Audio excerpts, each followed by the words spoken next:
pod. You know what it is. You know what we're here to do. Back in studio today, beautiful Austin, Texas. It's kind of chilly. Got my sweater on, as you can see. I got the USA hat. Shout out to the US Soccer for the nice little gift. I'm with the boys. We got Football Critic. We got my G Neff rocking the Real Madrid beanie. He looks a little chilly himself. Football Critic, starting off with you, mate. How are you doing tonight, bro? I'm good. I'm good, Age. I'm great after playing that awesome game in pickup with the people at Discord, and I'm just happy to have another episode. Happy to be here, mate. Just like you. And also, a quick note on that pickup. It was a lot of fun. We got together, played with some lads from the LDR Slack group. Shout out to Cheyenne and Kevin Morris for the amazing field choice. That field was a beauty. The grass was a little thick, made the ball move a little slow, but it was fun having to adapt to that. Like knowing that the ball was going to be moving slow. So having to change the way that you passed the ball was actually pretty cool. But yes, shout out to everybody that did go out there. Pickup was a lot of fun. That's our second pickup. Our third pickup, we're gonna see where we do it either in the north, maybe North Austin, or maybe South Austin. But stay tuned, Discord members, and we'll give you all that info. Neff, how you doing, mate? Yeah, doing good. Just trying to get over this cold uh, that I got thanks to you, honestly. Come on, bro.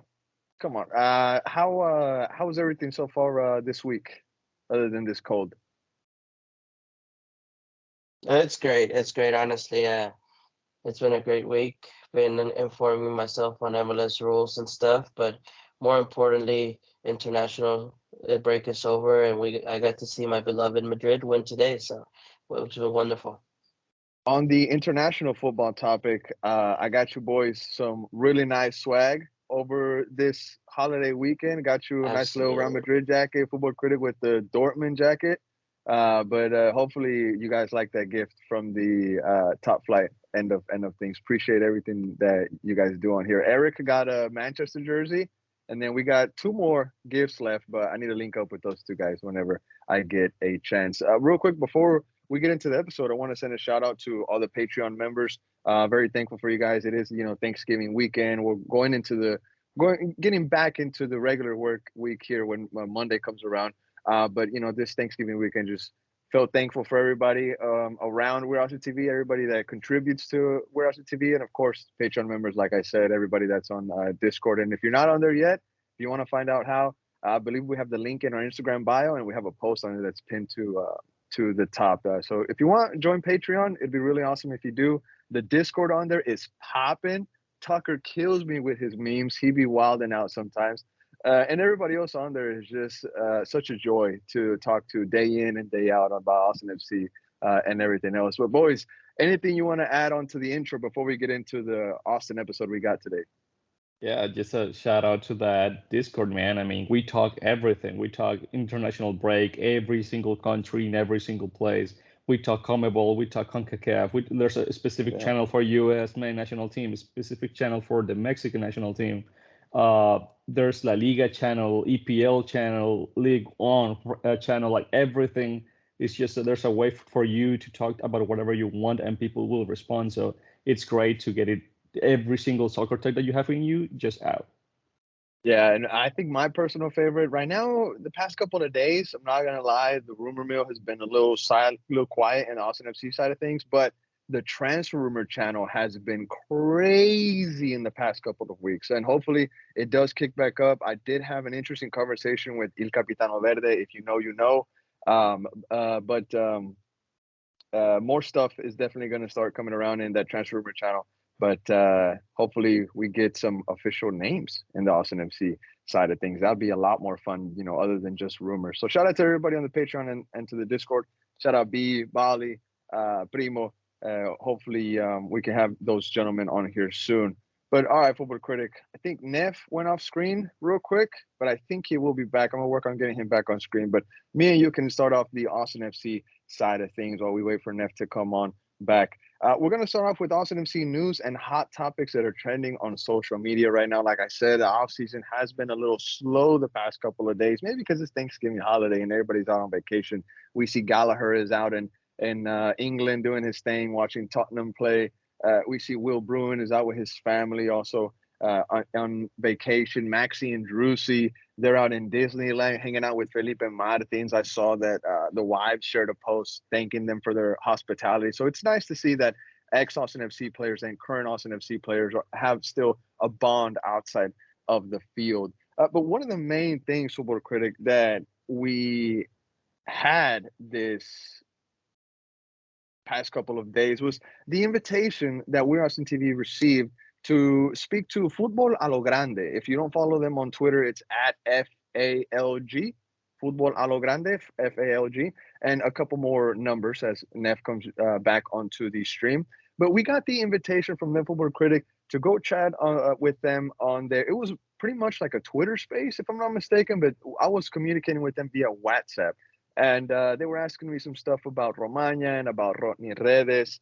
Pretty much what I have here written on is that this came about after we posted a clip and a quote from their show where Arturo Máximo Rubin dropped a bit of a scoop where he mentioned how Austin is asking for way too much for the services of Romaña. He also said that Olimpia tried to consult/negotiate to bring that price down with Austin FC, but Austin FC won't budge. The price is firm for Johan. Now, before you say, oh, well, Austin FC must have put a high price tag after his performances, that's not the case, Football Critic. And I think you can explain it right now. The case is that the price tag for Johan Romaña was already set in the contract when he went on loan. So, Critic, if we can get your take, your opinion on the situation around Romaña right now, because Olimpia has came out and said that they want to keep him, but because of financial reasons, it's almost impossible to retain Romaña. Yeah, so the thing is, with Romaña, whenever Austin signed him, he was supposed to be this big guy in the defense, right? He was supposed to be this big body and leader that would help us out in the defense. Unfortunately, he hasn't been that for us. He's been, very injury prone. He has shown to be a little bit slow in the league, although he's very physical. He's not that reliable body that we can have in the back line. And then you have that side, let's say, dispute with Wolf about him not being fit enough for the season and stuff like that. So even though he's not that good, or he hasn't been that good of a defender for us, specifically talking Austin FC, when he was signed, he was supposed to be. So he had a good, a big amount of money, a good value that now Olympia wants to get, but they don't have the resources for it. Even then, if I'm not mistaken, Olympia had not only a debt, but a sanction by FIFA for like it wouldn't allow them to sign new players. And they just paid, I believe, $2 million, I think, to get that out of that sanction and be able to sign players. So they just spent $2 million, and now they are probably not just don't have the money to be able to get a high price tag like Romaña has. Correct. Everything that you just said there, Football Critic. I believe we can actually find actual, proof tweets or whatever, because there have been press conferences where either I think it's like the director, the president of Olympia, he comes out and he confirms everything that you just said about the sanction, about debts, and those are one of the main reasons why Olympia cannot officially keep Romaña on a permanent transfer as much as they want to. Now, I want to get Neff in here real quick because we have some highlights that we're going to share from the phone call. Now, I don't think that space was recorded; it was on live mode. So it's impossible to go back and see, but they did share some tweets onto their timeline. They didn't tag We're Austin TV, nor did they tag my personal account, but we did make sure to go and retweet and like those tweets. So if you want, I'm going to try to resurface them when this podcast comes out.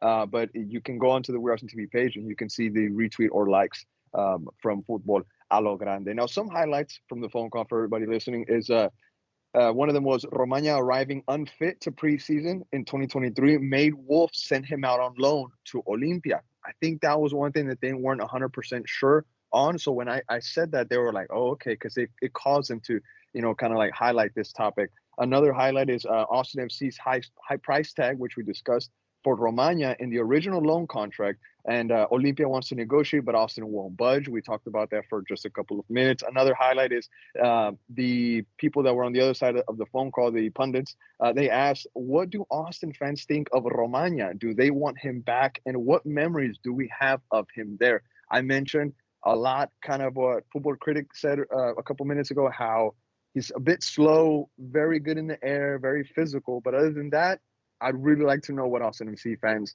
have of a memory of Johan. And then it wasn't just Romaña conversation. They asked me about Ronnie Redes also. And the highlight I have here on him is Ronnie Redes arrived as a historic and expensive signing and left as a failed project after only scoring 2 goals in 3 years. Yeah, 2 goals, if I'm not mistaken. So, Neff, I want to get your take on the conversation about Johan Romaña, the conversation on Ronnie Redes. I'll let you take your pick. Johan Romaña, too expensive for Olimpia. Ronnie Redes, maybe too poor of a player for Austin FC. Where are you at? Oh, I think well, when it comes to deals like this, you're also talking about a club that just can't afford really any player right now. I mean, you said it earlier, that club is in a lot of financial trouble. They were not able to sign players. Even bringing Romaña took a while because they were trying to get cleared by FIFA to bring him in. So I don't. It might just be way out of the reach, and I don't see Redes being any cheaper for them, even though he would be in a free transfer. Just because his salary, he would be probably asking for something similar to what he was earning here in Austin. So, I think it's in the interest of both the 3 parties to part ways. I just don't see Austin budging to let Romaña leave on the free. Oh, for sure. Austin is not going to budge at all. I mean, we've already taken losses on more than one player. And I really don't see this ownership saying, hey, you know what, Romaña, we're going to part ways with you in the form of us being the ones that lose out. You know, I don't think Austin FC is in that position at all. They don't want to be in there because they're tired of taking L's. Go ahead. In that aspect, though, Austin loses either way because you're either going to lose him for free or you're going to lose him now for whatever little amount they can give you. Because I don't see Wolf using Romaña at all, even whenever he comes back. But hold on, see a bit of pushback there. I'm not 100% sure what we paid for Romaña because when we got him from Guarani, that amount was not disclosed. It was not in any of the press releases. If anybody out there knows this amount, I would be more than happy to be educated and find out what this is. So if we got Romaña for, I don't know, I mean, 500K for sure, maybe less than 1 million, even though Ronnie Redes was expensive. I mean, if Olimpia doesn't want to pay for him because he is too expensive, I mean, Austin FC is most likely going to be coming out on top of this sale. I mean, in the positive, you know what I'm saying? So the only way that Austin FC would lose here would be if Romaña were to walk free, mate. I mean, and that's not going to happen. There's no way. Yeah, but you also got to put it into the perspective that he's either going to leave for something or he's going to leave for free because you're already taking a loss on him in the sense that he's not paid off. Okay. Because the way that these deals work, they did not pay him to Guarani percent through in one payment. So I can guarantee you what the transfer fee was, unless it was really low. It's not already been paid off. Okay. So That's interesting. Austin is going to lose here regardless because they're not getting their money back. Okay, well, all right. Well, let's talk a little bit about what it's going to look like if Romaña, stays or takes part of the preseason of 2024. Because in Futbol A Lo Grande, they were saying how Romaña did receive some type of message, some type of phone call, whatever, from Austin that said, hey, you need to be here for preseason 2024. You're being not recalled, but your loan ended. Now you have to come back. You have to report for 2024 preseason. That was one thing that they mentioned on that show. So, Critic, I want to bring you in on this topic. When I went on air and I spoke with those gentlemen, I said that Romaña has to be mentally very strong. He has to be strong because he's coming back to a bit of a different Austin FC situation than it was when he left. Because now we have Väisänen, Cascante, and there's also a third guy now. There's Matt Hedges, right? And we don't know what's going to happen with Kip, if we're going to pick him back up or if he's going to walk. But I said Romaña comes back as our number 4 center back in the depth chart. Do you think he's higher than that, or you think Romaña is lower than that? How can he be lower? But I don't know. Your take, Critic. No, I think if he comes back, he would be 4th. He's that good CB that you can put on late game. The thing with him is that he's like, to me, I don't have anything against him, but the downside of him is that he's way too injury prone, right? That's another So thing. Yeah. so you cannot play him constantly. Like even Olympia had to deal with that. I mean, he had amazing games in Copa Libertadores this year, but even they were like he had to miss games because he would pick up small injuries time and time again. So I don't see him starting for us in any way. He's definitely that guy that you want to put a late game, or if one of your CBs gets injured, he's that third option that you can have, the reserve option. Um, he does need to be very mentally strong because it's not easy to come back to a coach that you already fought with, especially by like publishing, to the like for everyone to see a response to your coach, and then that we know Josh is not he doesn't take offenses too well. He doesn't take irrespect too well. So I think if he comes back, he would be definitely that fourth CB that we would choose for Okay. any time in the in-game in any scenario.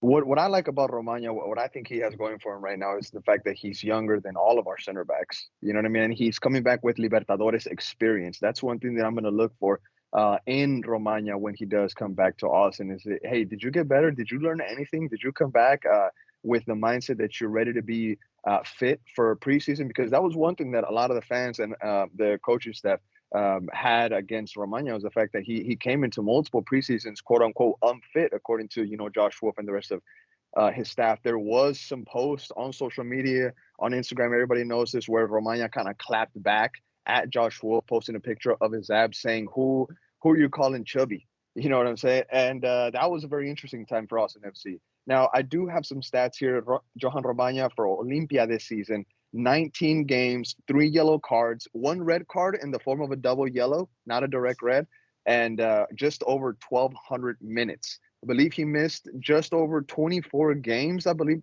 due to injury. Now, there were small injuries, just like Football Critic said. He did struggle in Olympia with those injuries. It was either, an adductor or like a quad injury. But he was never out for too long, I would say. Maybe the longest stretch that he was out for Olympia was this about 8 matches. He was gone early on. So right after he got to Olympia, he didn't feature until what was this March. So interesting what's gonna happen there. Now on the Ronnie Redes topic, guys, there's not really much to say on him. 2 goals, 2 assists in 3 years, 54 appearances, over 1,700 minutes. We talked about him a little bit. I said how there's rumors of him going to Olympia. He is on vacation with some Olympia players. I got that I guess that conclusion because of an Instagram story that they posted with some emojis. You can figure it out, read between the lines. But gentlemen, anything you got to say on Redes before we move on to the next topic? He's got to lower his salary. He cannot expect to be paid the same with 2 goals in 3 years. I mean, that's not realistic. Not even for not for Olympia, that is in financial trouble. Not for any team. He's got to lower his salary. 100%. Now 16 appearances, 2 goals, 1 assist for Austin FC in 2023. Neff, brother, anything else you want to add on Johan or on Ronnie Redes? No, not really. Just wish them the best of luck, and hope. I mean, we'll see Romaña here, and back in January. And best of luck to Redes. I mean, hopefully he can find some type of rhythm in his career. Yeah, man. Hopefully he can find some kind of rhythm in his career, just like you said, Neff. And also shout out to the guys from Futbol A Lo Grande for featuring Roushing TV on their platform. One last thing I'll add on to here is the quote that kind of had people talking. Quote, it says, "If Olympia," this is the guy from the show. He says, "If Olympia tells Austin they want to keep Romaña, then Austin will say he costs this much. Olympia has already consulted with Austin, and Romaña has a high cost. That is what they're saying in Olympia, and this is oficial." Exactly how he said it. And I thought that was gangster the way he said that. And also, did y'all see when he pulled out his comb and he combed his hair? I'm telling you, bro, I'm this guy, dude. If that's not me in 30 years, bro, I don't know. I felt like I was looking in front of a mirror. I was like, dude, the guy just dropped the transfer bomb. And he's like, hey, me comb my hair real quick. But yeah, shout out to Futbol A Lo Grande. And also shout out to George Iturralde from Club Deportes because he did come out on Twitter. He pulled out the receipts and he said that on his show about a month and a half ago, they discussed the exact same information. I went back and I checked and it was true. It was true. They did discuss almost the exact same bit of information. Unfortunately, I missed it, did not pick it up. I did my research on Twitter. That's where I found this piece of information and I built it on that, and then Futbol A Lo Grande saw it. But shout out to Club Deportes, awesome platform. They do come out with a lot of scoops, and on the next one, I guarantee you I won't miss it, mate. I'll make an edit for you too, George. That way we can keep you happy. But all right, moving on to one of the next topics that we have on tonight's show with football critic and my G Neff, and it's the topic of Dani Pereira. Now, Dani Pereira, again, a topic of discussion because Venezuela announced a friendly in Miami versus Colombia on Sunday, December the 10th, if I'm not mistaken. Austin fans want to know what is the probability we see Dani Pereira play for La Vino Tinto next month. Well, it's almost coming up. So I want to get Football Critic on this. Really, our Dani Pereira expert, if I may. I don't know. He's pretty good on that topic. Venezuela informed lad right there. So, Critic, what can you tell the Austin FC fans that are wondering, hey, is Dani going to be called up to this? All right. So first thing is nothing is official yet, right? There's no confirmation. I would be lying if I say yeah, he's 100% sure gonna be playing there, because there's nothing confirmed. However, so the Venezuelan Federation came out and say, hey, this is gonna be a friendly where the U23 is gonna play as practice for the pre-Olympics. The CONMEBOL is having some pre-Olympics in January or January to early February. To see, who qualifies for the Olympics, right? And they're going to have that tournament, and they want to use this friendly as practice with Colombia. Now, that's what it says on the Twitter. It's going to be the U23, which Dani would not qualify for. However, there's a lot of journalists and a lot of people from both sides, from Venezuela and Colombia, saying this is not only going to be a U23 pre-Olympic team. They're also going to use this friendly to have players that play in MLS or players that play in leagues that would already be finished by then, like the Brazilian league and others, to play in this friendly, to keep an eye on them, keep them on practice. Specifically with Dani, I can say I know he's being followed closely by the federation, the Venezuelan Federation, and it wouldn't surprise me at all.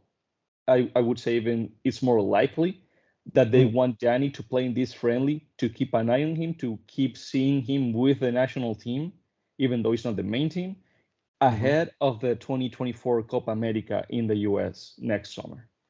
I agree 100%. I agree 100% with what you said, mate. And when we were asked this question on Twitter, I think We're Austin TV, and you were actually tagged on this tweet. Was it El Verde Rican that tagged Football Critic and We're Austin TV? I forget who it was, but shout out to that homie. He said, hey, is Dani Pereira gonna play in this? And one of the first things I said, Critic, was it'll be a huge miss for Venezuela's future plans if he doesn't play in this game. But the fact that it's in the United States, I mean, the door's wide open at that point, because one of the main obstacles, just like you've always said, Critic, is the fact that Dani Pereira's political status in the country doesn't allow him to join Venezuela to every single game. And when they've been played in the United States, we've seen Dani Pereira. In the notes that I sent you guys for the pod tonight, I put in Dani's previous appearances with Venezuela, and they were June 16th, 2023 versus Honduras, 0-1. Dani played 45 minutes, and then June 18th versus Guatemala, a win for Venezuela there again. Dani played 60 minutes, and those were played in the United States, in DC and Connecticut, right? Yeah. So hopefully this is one of those situations where we see Dani Pereira wear the Vino Tinto. Neff, you have anything you wanna add on this situation with DP? No, just I'm hoping he gets the call up, and I mean I know, I think we can all see how happy he gets when he's mentioned in the Venezuela conversation. So hopefully he gets the call up, and it's a great opportunity for him, for the national team, and hopefully it comes to fruition. Yeah, it'll be a great opportunity. Hopefully it does come to fruition, just like you said, Neff. Now I want to bring up a quote here. This is from 2 weeks ago. on the We Austin TV Instagram page. I'm sure you can find it on Twitter. It'll be a lot easier for Instagram though. This is Dani Pereira on his visa issues being solved in 2024 and joining Venezuela for the Copa America via Estamos Ready podcast interview. That's a great podcast that Dani Pereira was on. I really enjoyed it. I've heard it like 2 or 3 times. But the quote is this. Dani says, by February or March, it should be done. Thank God the Copa America will be here in the USA. So let's hope I can be there by keeping a good level with Austin and performing well with Austin so Venezuela can call me up. Now, I don't think it was in this podcast interview, Football Critic. I think it was in another one where Dani Pereira tells the interviewer, or maybe it was this one, about how much conversation Dani Pereira has had with Bocha Batista about his future, about how Dani Pereira will be a project for Venezuela. Is there anything you can add on that, Football Critic? Yeah, I think it was that same interview where he said that he was already told he was going to be chosen for the Copa America. But, the chosen one. Yeah, he said that he was going to definitely be called up, but that he knew that nothing was for granted. He knew that he still needed to work. He knew that he knows that he needs to be playing with us in getting minutes and, obviously not be injured because anything can happen. So he's not, just relaxing. Oh yeah, I'm definitely gonna go play. No, he knows he has to still work for it.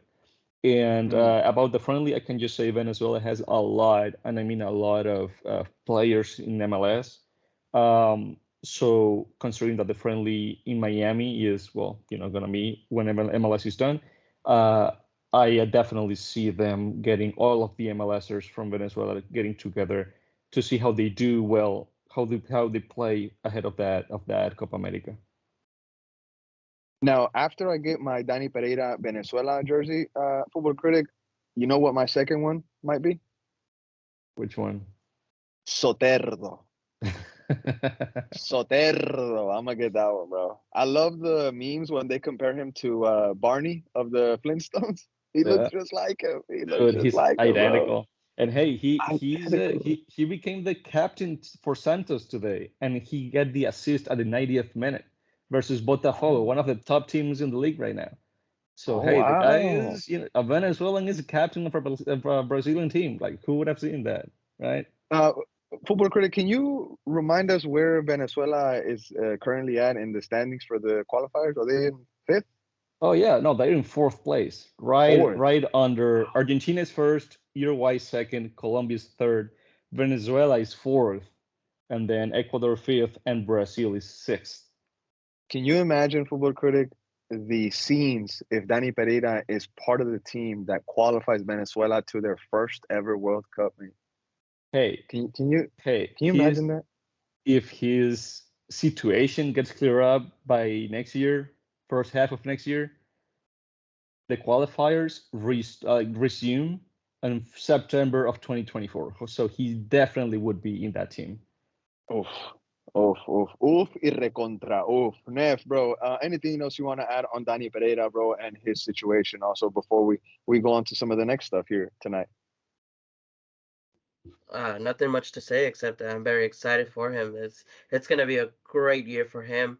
He's got the beginning of MLS season here in February, and then he's got Copa America coming up in the summer, and he's got a great opportunity there to make the leap after that cup, and who knows? It's gonna be a great year for him, and wish him the best. Best for him.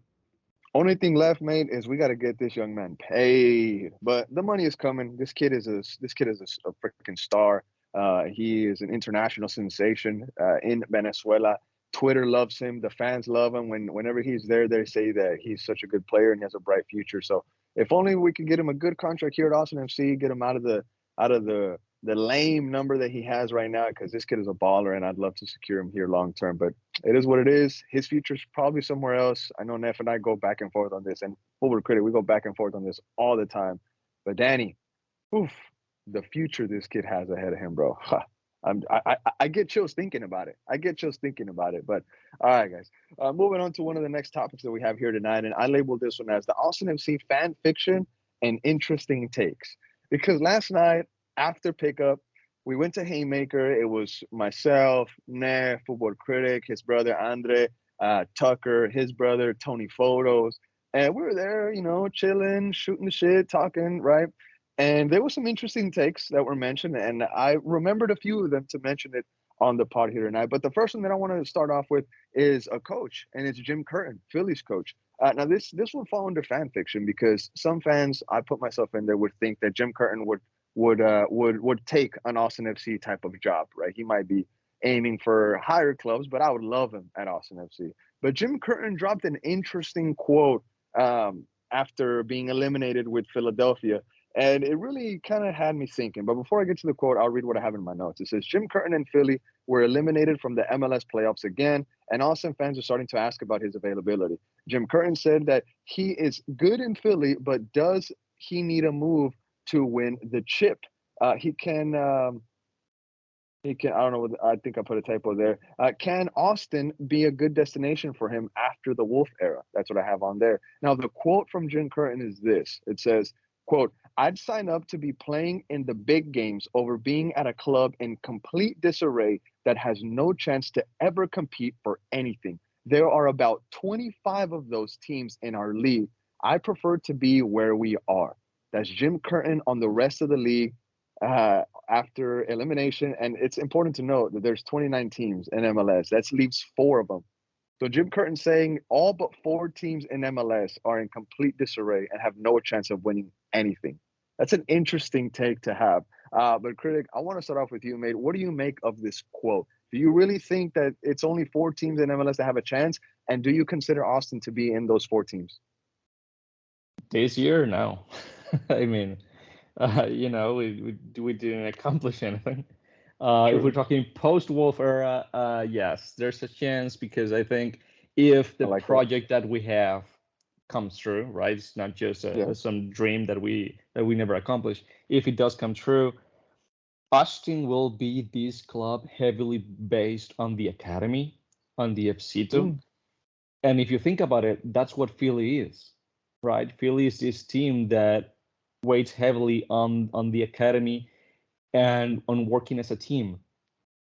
And if you tell me, hey, you're going to be a club that is going to constantly be not only in playoffs, but getting, ahead, like far in the playoffs, semifinals, hey, I'll take it.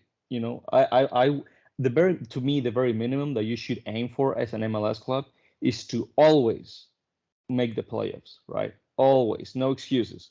How far you make it, it depends on how high or low your season was, but you should always make it. So if you tell me, hey, you're going to be a club, and with this coach, you're always going to make, relatively always going to make the semifinals, I'll definitely take that. Okay. Now, Neff, I want to bounce this question right to you, mate. Do you think that Austin FC is in those 4 teams that Jim Curtin is saying that are not in complete disarray and actually have a chance to win something? That those teams that play the big games, because he's pretty much saying like, yo, I'm not leaving Philly because ain't nothing better than Philly but 4 other teams. So where do you stand on this interesting quote? I'm right there with him. I mean, there is only 4 other teams in MLS. Just 4? Austin is not in the. It's not. They're not in the competition, dude. It's just I get simple it, as that. But I'm not fighting hardcore for Austin. I'm fighting for more than 4, bro.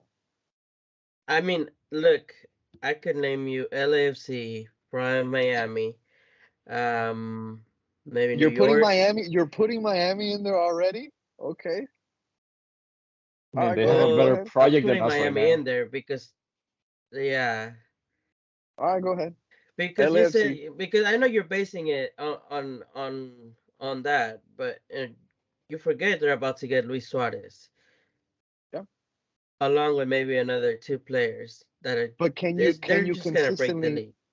I get it, but can you? I mean, they're gonna break the league for maybe 1 or 2 seasons. They're not gonna be a Philly that's consistently in important games.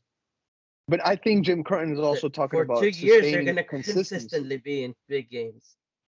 They're gonna for the next 2 years they're going to be in those big games.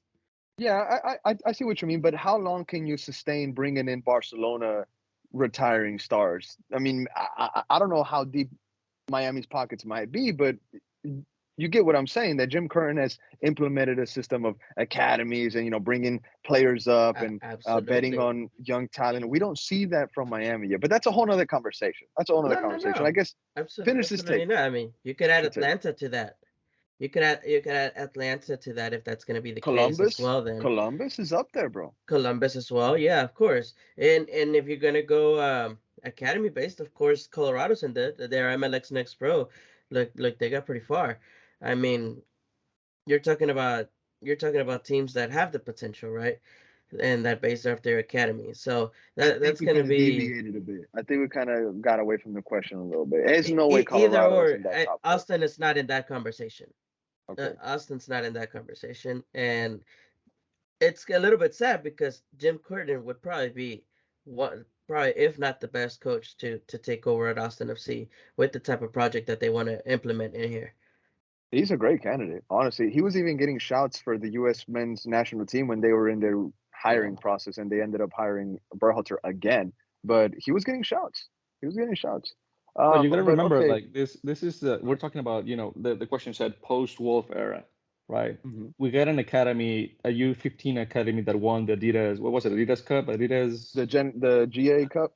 yeah, the GA Adidas Cup. generation. We got FCito that won the MLS Next Pro.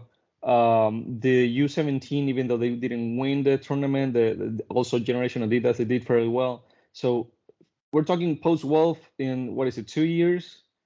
I would give Austin the span of 3 to 4 years to say, hey, if that happens, and if Rodo is the youth developer that he says he is and his resume shows he is, that Austin definitely can be in that conversation in 3 to 4 years. Okay. All right. I definitely respect y'all's takes. Now, I want to move on to, this is a bit of fan fiction because some Austin FC fans are talking about Chicharito coming to the capital of Texas. So we're going to get into that here right now. So Chicharito, he is without a club, and Austin fans are debating whether or not he would fit this system, and also if he's better than any of our current strikers, aka Zardes and maybe Chite. You could even throw in Rigoni, but he doesn't really play there. So I want to get y'all's thoughts. But before that, some stats. 2023 MLS stats for Chicharito. 12 games, 1 goal, which that goal, can you guess who it was versus? Us? The Verde and Black, baby. Yeah. Of course. He had 1 assist. It is important to note he had muscle injury from March to April, and then a torn, was it the ACL, if I'm not mistaken, in June, and he missed the remainder of the season. His team missed the playoffs probably because of that consequence of that injury. Chicharito is pretty important for his team wherever he goes. But 2023 MLS stats for Zardes: 31 games, 6 goals, 2 assists. And I do remember him having a bit of a problem with an adductor injury. But for the most part, he was healthy for the whole season. I mean, he was able to get 31 games under his belt. So I want to start off with you, Neff. The question is, would you take Chicharito on a DP deal or on a TAM deal, or are you not interested? Well, I would definitely take him on a deal, not a DP deal, but I would take him because he would instantly become our best striker. So, Okay. however, I think there's way better options in the market. I mean, if we're gonna go for a striker, I think there's definitely better options in the market. We would have to cough up maybe more money, though. It is important to note that Chicharito is going to be he's going to be a free agent, right? Because they didn't He'll pick his generate stuff up, pick his contract up. Yeah. So, Critic, your opinion on this? I mean, would you take him on a DP, on a TAM deal, or are you not interested? I mean, I wouldn't take him on anything that is not a TAM deal. I would not want to see him on a DP deal at all. I don't want us to see big figures on him. No, like just a regular TAM deal is fine. Also because just his merchandising sales is gonna pay pretty much for his salary. So that would be good enough for me. Also, I think he would be even though he's not gonna put goal after goal for us, he's gonna be that type of player that has a lot of influence on the team. Just like not at the same level right now, but just how Carlos Vela does for LAFC, that you can see he's not scoring as many goals for them, but you can definitely still see his influence and how he helps his team out. Chicharito, I think he does the same. So I would take him, but as a TAM deal and low spending type of thing. Now, before people say, "Oh, you're never gonna get Chicharito on a TAM deal. He's too big headed to not be a DP." I'm gonna remind y'all that LAFC was able to score Gareth Bale on a TAM deal, so these things can be possible in MLS. Now, Football Critic, you mentioned a great point. I think you hit the nail spot on with this. You hit the nail on the head when you said that whatever you pay Chicharo, you're gonna get it back in merch sales. I mean, I know within a 10-mile radius of where I'm at right now recording this podcast, there's at least 100 Chicharito fans. At least 100. And all those fans are going to buy a hat, or they're going to buy a jersey, or they're going to buy a jacket because Chicharito now plays for this team. It's the Chicharito effect. So I think you make a really good point there that says whatever you pay him, you're going to make it back. Now, my big gamble with Chicharo and Neff, you're right, there are way better options. But Chicharo it's a romantic name. It's an easy name to talk about, right? Because a lot of people want him on their team, maybe more in the past than now. But if he's healthy, if this guy can get 20 games under his belt, 30 games like Zardes, I mean, watch out, bro, because this guy knows how to move in the box. He knows how to get open. When he gets his head on the ball, 9 out of 10 times, I might be reaching, but 9 out of 10 times, the ball's going into the back of the net. Neff, go ahead. I do want to point out that with the Chicharito signing, you don't only get the market, and all of that stuff that you mentioned, but you also you attract other types of players to come to Austin as well, because Chicharito, yeah. Whatever you might think of him, he's had a decent career, and he has played in some of the biggest clubs in the world. Decent. That's more than So, decent, bro. He's had an admirable career, a career of dreams, of course, bro. I'm just lowballing it a little bit there.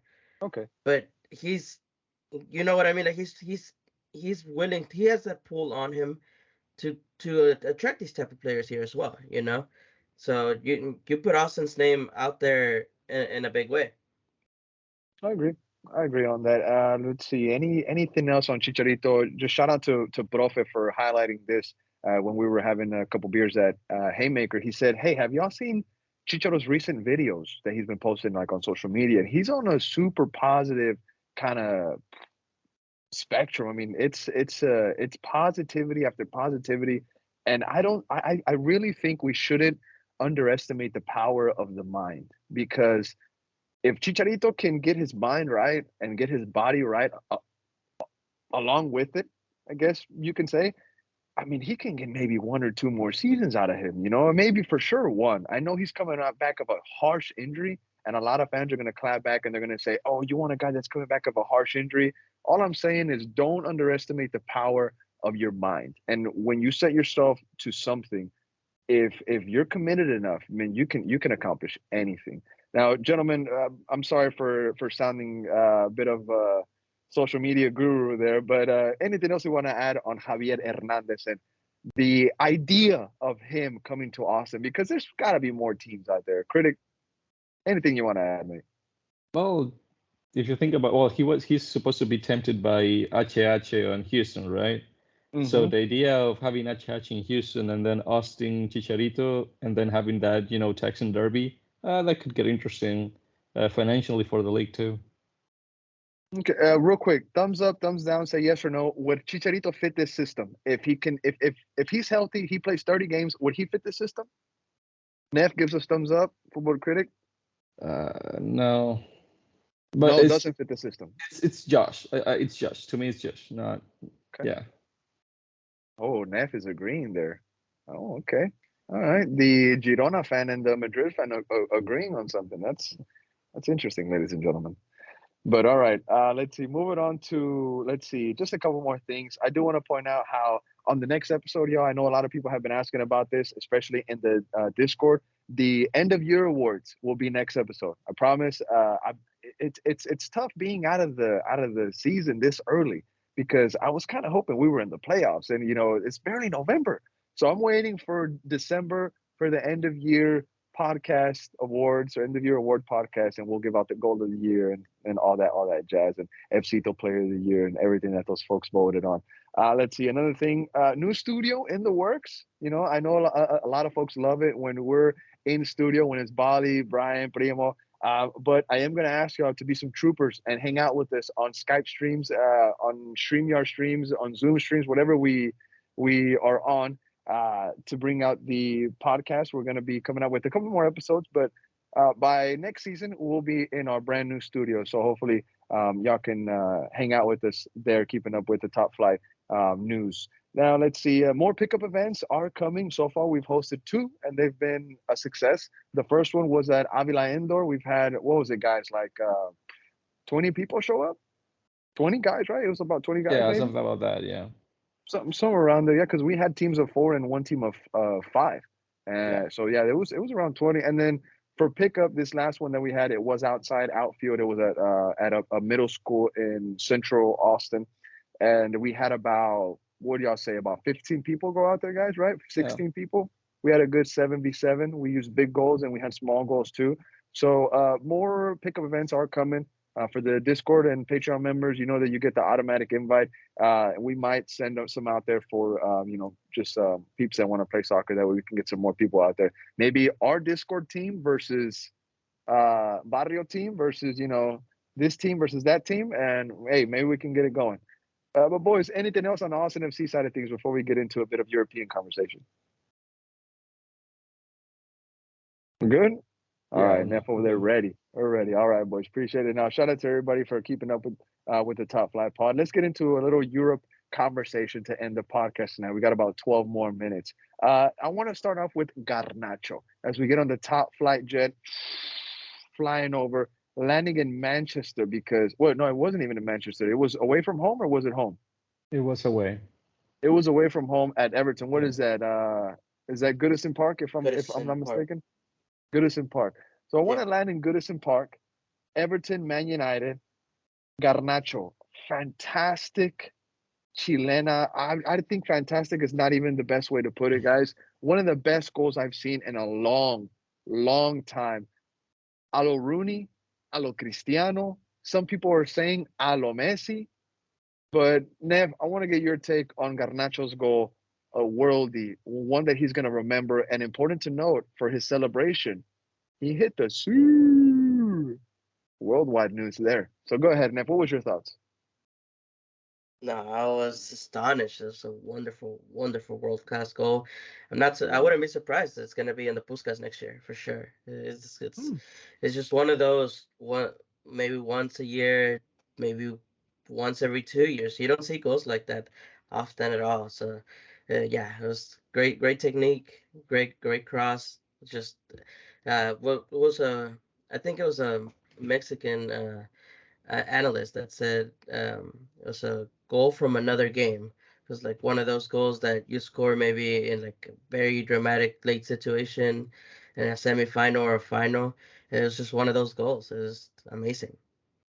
It sucks for Everton fans, bro, because they were doing like a massive protest, marching into the stadium. They were kind of protesting the bit of unfair fate that they have received, that 10-point deduction and all that. And then just to get banged on by Garnacho and he hits the C on you, I mean, that got to take the life out of you, bro, honestly. But critic, Garnacho, one of the names that a lot of people are excited about.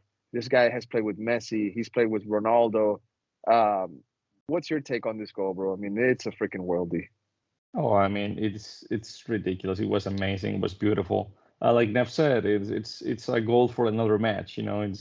You make that goal in the 3rd minute of the game. I mean, you love to see that goal, but you're like, why is this happening in the 3rd minute? Yeah, that's a good point. Yeah, but no, it was just beautiful. I'm happy for him. He's one of those Argentinians that haven't had their spotlight because all the others are doing so well. He hasn't done that well in Man United yet. Definitely not in the Argentinian national team. But then he has a moment like this, and it just, you just love to see it. Dude, on the Discord, I said, bring him to Madrid ASAP. And all the EPL fans came out and they said, hey, man, not everybody want to go to Real Madrid. Hey, buddy, newsflash. Yeah, they do, bro. Yeah, they do. Everybody wants to go to Real Madrid. It's the pinnacle of football. It's the best place you can arrive as a footballer. If you arrive at Real Madrid, your career, it's you can't go anywhere else. It's like Jim Curtin at Philadelphia. He's saying, where else can I go? When you're at Real Madrid, bro, you can't go anywhere else. So That's just my what take. happened with Son again? With Sonaldo, He, yeah, well, I mean, I guess there are some cases out there in the world where some players have massive love for the club that gave them an opportunity, and I respect it.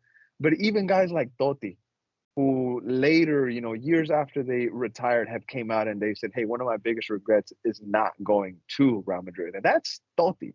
You know what I'm saying? So, I yeah, mean, there are some cases. Pirlo, maybe one of those guys too, I guess. yeah. It is what it is. But boys, some matches around the EPL. Man City, Liverpool, they drew 1-1. Interesting game there. Sheffield United and Bournemouth 3-1. But on the Man City Liverpool game, did y'all manage to see the bit of drama between Pep and Darwin? Yeah, Things got chippy. I Anything saw it, on but that one? I never understood what it was about. I mean, it was just Darwin Nunez just going to because Pep was fine, he was cool, but Darwin was the Yeah. one that just came at him. It's like, what's going on? I don't know, man. I think the only one that's going to know what was said is Klopp, because Klopp was Yeah, right there trying to pull Darwin away. And we might get Klopp's take on that. He is a bit of an unfiltered coach, but hey, it's going to take something special for him to talk about it, maybe years later. He Uh, already came out and said he didn't understand it because it was all in Spanish.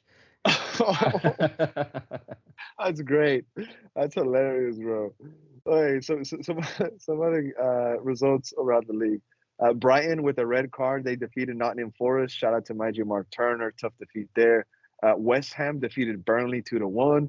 Luton Town, they got a dub against Palace 2-1, y'all.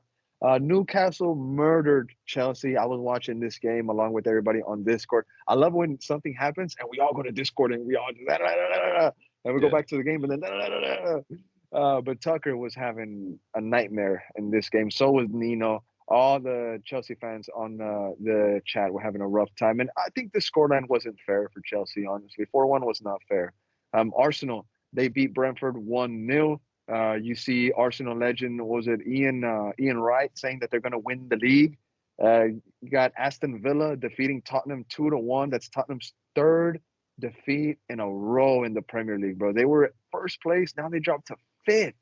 It is Yeah. crazy in the Premier League when you mess up 3 match days in a row. What can happen? Well, like we mentioned, the Man United game, Everton lost to Man United 3-0. Kind of expected. Man United should be beating these teams. And then tomorrow, Monday, we have Fulham against Wolves at 2 p.m. Bit of Monday footy there for everybody. Let's see, gentlemen, before we move on to La Liga, anything you want to add on the EPL? Just in, I guess it's not that impressive that Man United has won, but they have won their last 5 league games, I believe. So you're like, hey, they're in good form. I'm not gonna lie, but it's all about with against the smaller lower teams. So, but just saying, hey, keep an eye out. I don't think Man United is gonna do it. I think they're Ooh. gonna do a Tottenham, to be honest. But Oh, hey, you know what? You know what, Football Critic? Credit to Eric. Shout out to my G Eric, the topic and stat contributor of the Top Flight Pod. He said Man United was the most informed team in England right now, and they are. They are the only team to have won their last 3 games. So, five, but I I think you think need it's 5 games. context. Yeah. No, it's well in the League league, because games. they Yeah. lost. Oh no, yeah. They lost 1 game, which was their 4th game. So if Okay. they wouldn't have lost that one, it would have been 5 on the skip. Okay. Interesting. Real quick, table talk. Arsenal, first place, 30 points. Man City, second with 29. Liverpool, third with 28. Aston Villa making top 4 with 28 points. Right behind them, Tottenham in fifth with 26. And Man United pushing, fighting for that spot in the top 5. They're in 6th place right now with 24 points. All right, now shifting gears into Neff's favorite league, and the league that everybody loves to call the most corrupted in the world because of Barcelona. It's La Liga, everybody. La Liga in Spain. Now, we're going to start off with Real Madrid. Obviously, I wonder why me and Neff are on here. We got to talk about it. But then we're going to get into Girona a bit because Football Critic has a take on them. Madrid defeated Cadiz today. 3-0, a brace by Rodrigo, and a goal by Jude Bellingham is all that Real Madrid needed to beat them. Really good performance by Rodrigo. He kind of showed us the player that he can be. If only he could be this consistent. I'd love that from him. Joselu, a bit off. Lunin with some really good saves. Overall, a really good team performance. Neff was saying while this game was going on that the boys looked like they were playing pickup out there. They weren't taking it too serious. But Neff, your take on this game, Madrid 3-0 against Cadiz. I think we got to take it for what it is. Cadiz is a relegation side. Of course, you got to take every game serious, but it's just the quality, the difference in quality is too much. I mean, as Real Madrid, you got to get used to winning these games. There's every game, no matter what, it is what it is. That's what your standard is. That's what you have to aim to do. Okay. Now, we're talking about informed teams. I want to get Football Critic in here. Girona, they've won their last 5 in the league, mate, but they find themselves in second place right behind Neff's Real Madrid. Madrid has 35 points. Girona, second place, right behind them with 34 points. And like I said, Football Critic, they've won their last 5 in the league. They're the most informed team in La Liga. What's been the secret to their success this year, mate? Well, for one, they're second only because they haven't played their game yet, right? They play tomorrow. So if they win, they go over Madrid again. Oof, you had to put that out there. Oh, of course, I'm going to put it out there. Go ahead. No, but Girona, the thing with Girona is that they're an amazing team. And I'll just leave it there. They're an amazing team, right? There's no big star coming big like out for them. No, they have stars and they all play well together. Savinho is doing great. Yangel Herrera in the midfield is doing great for them. He's one of the most. He's been one of the best midfielders in the league, in La Liga right now this year. The whole team has just been amazing. Their weak spot is the defensive line, all the back line is a bit shaky, but they are the most creative, and I believe they'll continue to be, well, I don't know after this 3-0 game with Madrid, but I believe they'll continue to be the team that has scored the most in La Liga this season. So they are highly creative. They know what to do and they don't give up. They have come back multiple times this year. So they're a team that they are passionate and they know what they want and they're going for it. I think that defense is gonna make them pay at some point. I think they're gonna fall at some point. Maybe in January they get some new signings, someone new to help back there. But as of right now, that they're that team that is gonna fight until the very last second, and they are going for the win. Some stats on Girona, Football Critic, after that excellent take that you just dropped on us. Girona, you are correct. They only need to score 1 goal tomorrow, and they will overtake Real Madrid so far on goals scored. Madrid, 31 goals for. Girona, 31 goals for. You're right on the defense side of things. Madrid has only conceded 9 goals versus Girona 16. So almost double the amount of the goals that Madrid has conceded. So that back line may be a bit shaky, but Girona, a city team group. A C group team, if I'm not mistaken, and they've made an interesting they made an interesting fight so far this season, and I don't think that they're gonna go away so easy. But I agree with you, Football Critic. Usually these teams, they tend to phase out later on in the year. Like they will fight, they will battle, they'll give you a couple of scares. They'll beat Barcelona, they might beat Real Madrid, but they tend to phase out 100%. Now, real quick, Barcelona, Rayo Vallecano. I want to talk about that result just a little bit. 1-1 result. Now, I'm not trying to take a dig at Barca. I'm more trying to give credit to Rayo Vallecano because they're a team that you see on paper and you write off 100% of the time. And Rayo Vallecano this season and in the previous season as well, they've been that team where they can sucker punch you, bro. They can take a point away from you at your stadium or at their own. Now this season they find themselves in 10th place. They only have 19 points, but to get a point out of Barcelona, I'm sure those guys are going to celebrate it. So, Neff, I want to get your take. Any thoughts you have on Rayo Vallecano getting a point versus Barcelona? I think it's great for them. I mean, they're typically a relegation battling side, and I mean they're sitting in 9th with 19 points. No, 10th, aren't they? It's No, Valencia's in 10th. They are Okay. tied on points though, so it's just, Okay. I think it's just I don't know what the denominator is, but I yes, see. I see. they're ninth, and Mhm. it's great for them. I mean, they lost their best one of the best players last season to Real Madrid, and Fran Garcia, which is a defensive player, and Of course. Of they've course. been doing fairly well. I mean, um, I do want to point out, just circling back to Girona and Real Madrid talk, the only team that Girona has lost to has been Real Madrid. Mm. Yeah. And the only team Mm. that Madrid has lost to is Atletico Madrid. So they both only lost one game. Everything else has been draws. I want to point out this because it's fairly interesting to me that we've already Real Madrid of us already played Atletico, Girona, and Barcelona. Mhm. Well, Girona has only played Real Madrid, and they are due to play Barcelona and Atletico soon. Now, I think this will be the test to see whether this Girona team is actually going to be able to pull forward because, I I mean, think it's a good tomorrow they point. face Athletic Club, and so that is going to really test their squad depth. It's going to really test what they can do. Like Critic and I've talked previously, their defense is really shaky.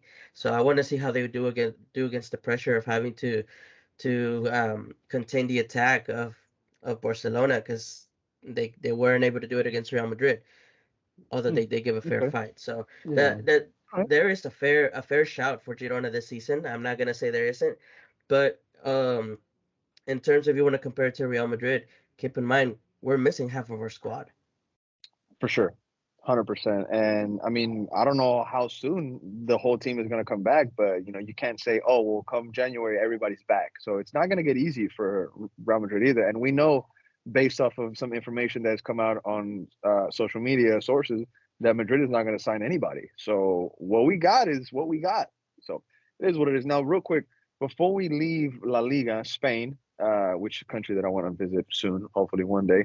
I want to give a bit of a shout to Bellingham because Bellingham is now the player with the most goals in his first 15 games with Real Madrid, y'all. The names that he has overtaken aren't just any name. It's not just anybody. The players that he has officially overtaken for this record is Alfredo Di Stefano and Cristiano Ronaldo. CR7. Bellingham now with 14 goals in 15 games with Real Madrid. I mean, this is generational. This is generational what we are witnessing, and I'm here for it. And I'm happy he's wearing the all white Real Madrid kit, and I want him to know that this is his home. Let's see. Shout out to Rayo Vallecano. Shout out to Jude Bellingham. Shout out to Girona for that fight. Big ups to Jordan, Rayo fan, probably the only Rayo fan that I know, and he reps Rayo Vallecano like nobody else. So shout out to my G Jordan, curly hair. But let's see, gentlemen, anything else on La Liga before we talk about Liga MX? I just want to say, I'm Uh, just like Neff said, I'm excited about that fight with Girona because Girona they are the team that will beat you up with goals, even though they will suffer a few.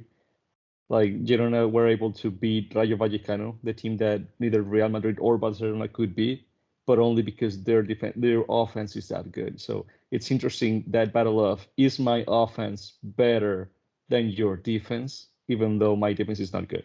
Like I want to see that versus Okay. Barcelona and versus Atletico. Now, real quick, some standings. Madrid, 35 points, first place. Girona, second place with 34. Play tomorrow, so they could go top. Atletico, third place with 31. And Barca making top four with 31. A bit of a gap there between fourth and fifth. Fifth place, Real Sociedad with 25 points, 6 point gap difference. And then sixth place, Athletic Club, who plays Girona. They got 24 points. But all righty. Moving on to Liga MX. Or Nev, did you have something else, mate? no, Okay. just same as Football Critic. It's gonna be an exciting race this year, so hopefully it all comes well.